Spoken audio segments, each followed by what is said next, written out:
വളരെ ദുഃഖകരമായ ഒരു വാർത്തയാണ് ഇന്ന് നിങ്ങളോടൊപ്പം പങ്കുവയ്ക്കാനുള്ളത്.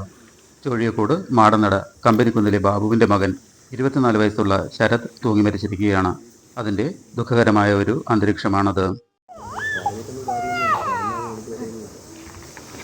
7 വർഷങ്ങൾക്ക് മുമ്പ് നടന്ന ഒരു ആക്സിഡന്റുമായി ബന്ധപ്പെട്ട് ഒരു കേസ് നടന്നു വരികയാണ്. അത് തീർപ്പാക്കുന്നതിനുള്ള കാലതാമസം ശരത്തിന് മാനസികമായി വിഷമമുണ്ടാക്കുകയും അത് മരണത്തിലേക്ക് നയിച്ചു എന്നാണ് പ്രാഥമികമായി അറിയാൻ കഴിഞ്ഞത്. ശരത്ത് 24 വയസ്സുള്ള ആളാണ്. നമ്മുടെ കമ്പനിക്കുന്നിൽ താമസിക്കുന്ന ആളാണ്. പിതാവിൻ്റെ പേര് ബാബു എന്നാണ്. അപ്പോൾ അവനൊരു 7 വർഷം മുമ്പ് ഒരു ആക്സിഡൻറ്റ് സംഭവിച്ചിട്ടുണ്ടായിരുന്നു മുള്ളിക്കാട് വെച്ച്. ആ ആക്സിഡൻറ്റിൻ്റെ കേസ് നടന്നു വരികയാണ്. അപ്പോൾ കഴിഞ്ഞ ദിവസം രാത്രി അവൻ്റെ വക്കീലിനെ വിളിച്ചിരുന്നു. കേസൊക്കെ എന്തായി, എൻ്റെ നഷ്ടപരിഹാരം ഉടനെ കിട്ടുമെന്ന് ചോദിച്ചിട്ടുണ്ടായിരുന്നു. അപ്പോൾ അതിനകത്ത് കുറച്ചുകൂടെ താമസിക്കുമെന്നങ്ങാണ്ട് വക്കീൽ പറഞ്ഞിട്ടുണ്ടായിരുന്നു. അതിൻ്റെ ഒരു മനോവിഷമത്തിലാണ് ഇത് ചെയ്തതെന്നാണ് അച്ഛനും അമ്മയും പറയുന്നത്.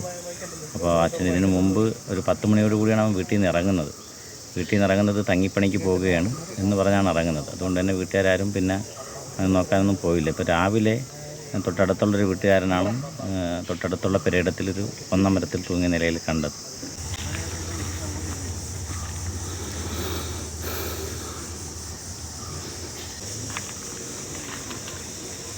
എന്തായാലും കുളത്തൂപ്പുഴ പോലീസ് എത്തി നിയമ നടപടികൾ സ്വീകരിച്ച ശേഷം മൈലമൂട് വാർഡ് മെമ്പർ ശ്രീ ഷഫീഖിൻ്റെ നേതൃത്വത്തിൽ ബോഡി പോസ്റ്റ്മോർട്ടത്തിനായി കൊണ്ടുപോയിരിക്കുകയാണ്.